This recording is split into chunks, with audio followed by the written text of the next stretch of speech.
This outcome is part of the findings of the research project Spatial Justice in Times of Urban Transition, SITO Transitions.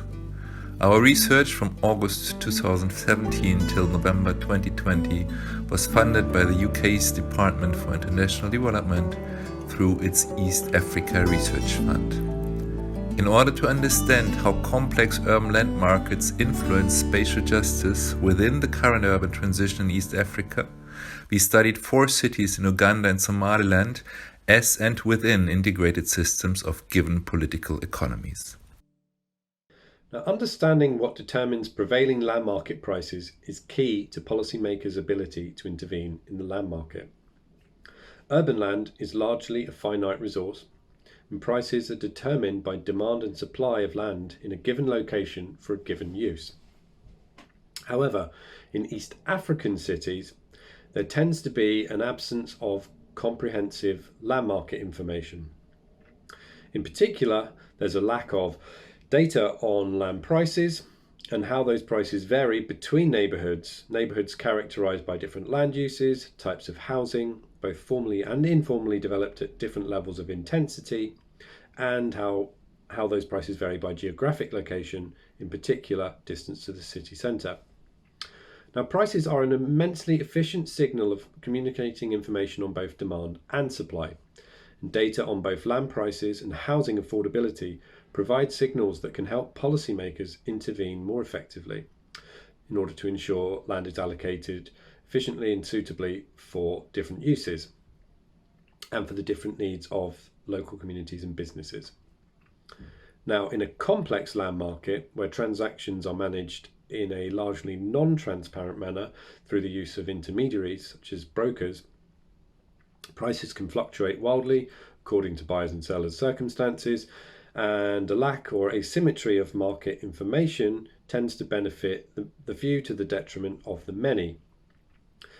Given these circumstances, and accepting the considerable challenges of obtaining accurate and relevant data, and in order to understand better how both the formal and informal components of the urban land markets work in economic terms, we made use of some data that we collected through a research study in 4 East African cities to investigate the underlying trends.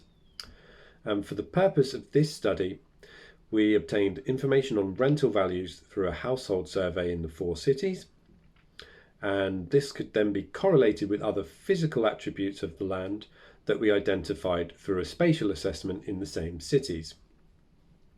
In this short video, we'll explore the method that we used, key findings resulting from the research, and some of the implications for policymakers.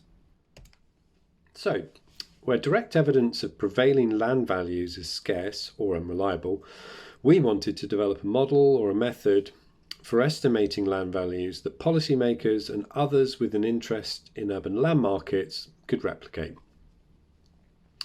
This study also demonstrated the extent to which complex dynamics of urban land markets and the resulting impact on spatial justice cannot be understood without an analysis of data on land use, location, the intensity of development, and built form and housing characteristics, and taken together with an analysis of the economic development pressures driven by those elite sections of society with access to finance and market information.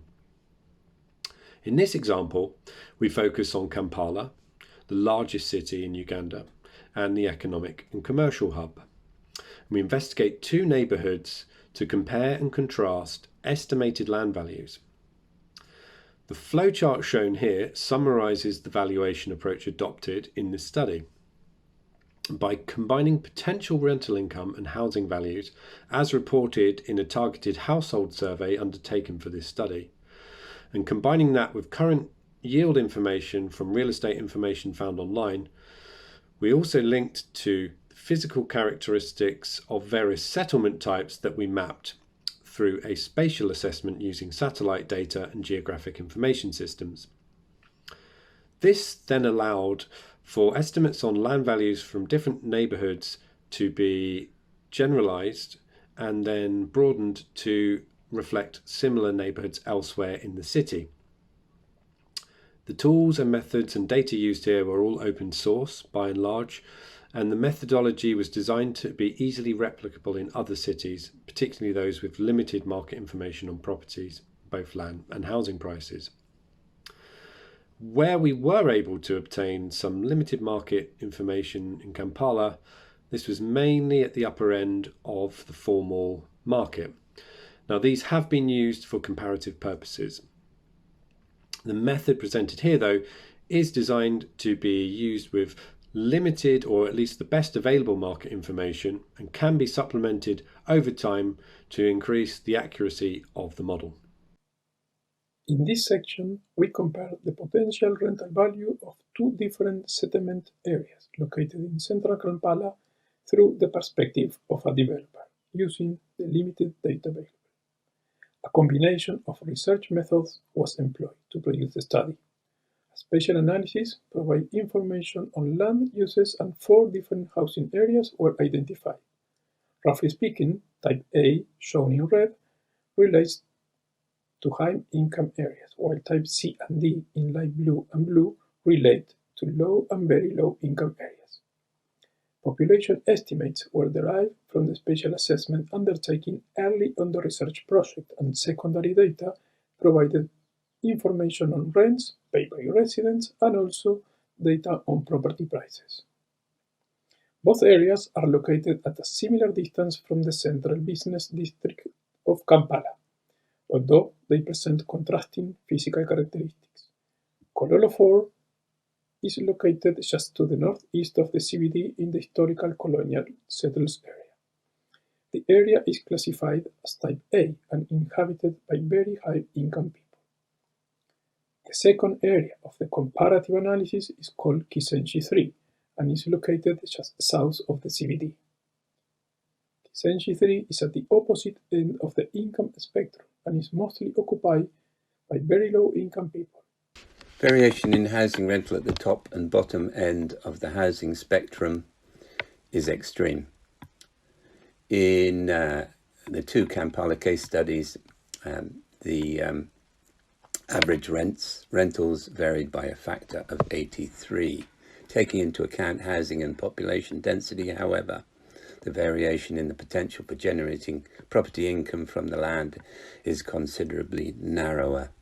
The estimated income generating potential of land occupied by low density, high income housing, and making reasonable assumptions about yields, related underlying value is only 2 or 3 times greater than that of the nearby high density slums. Taking into account the lack of investment in their properties, slum landlords are therefore realizing a relatively good return. Nevertheless, there is intense development pressure on the urban poor living in crowded inner city slums. In inner city areas, this can come from developers seeking to realize potential land value through high density, high income apartments or commercial uses. And there are also political pressures to beautify the city. Well-organized slum dwellers, however, have some power, if limited, to counter such pressures and secure community interests. The risk of eviction is constant, but resettlement is unpopular and brings with it political risks. NGOs like Act Together are playing an important policy and advocacy role in supporting low-income residents in avoiding unwanted resettlement. Some developer interventions are evident in traditional high-income family villa-type developments where large previously subdivided plots are available. However, there is little pressure on the wealthy to sell their property, and with residents politically better placed to preserve their existing interests and way of life, they can do so despite the fact that the full development potential of this land is unrealized. The extreme social inequality evident in these locations obstructs or constrains land market dynamism for these different reasons. policy implications that arise out of this study fall into two main categories: those that are part of the real, more general planning and housing good practice policy recommendations, and others that are very specific to the real estate property valuation aspects of the study. So in general terms, developing and integrating land management, urban planning and housing policies to address issues in particular spatial injustice and imbalances in access to urban land and housing. There are always issues around the standards and regulations that are applied. Often they're too stringent for those on low income who are incrementally developing their property to conform to. So introducing more flexible regulatory standards that accommodate the housing needs of those on low income, strengthening institutions through capacity building across both physical planning and land administration departments of government, local government, and using urban design as a feasibility tool to explore equitable and innovative and also cost-effective, potentially profitable solutions to development and redevelopment in socially and environmentally sensitive areas.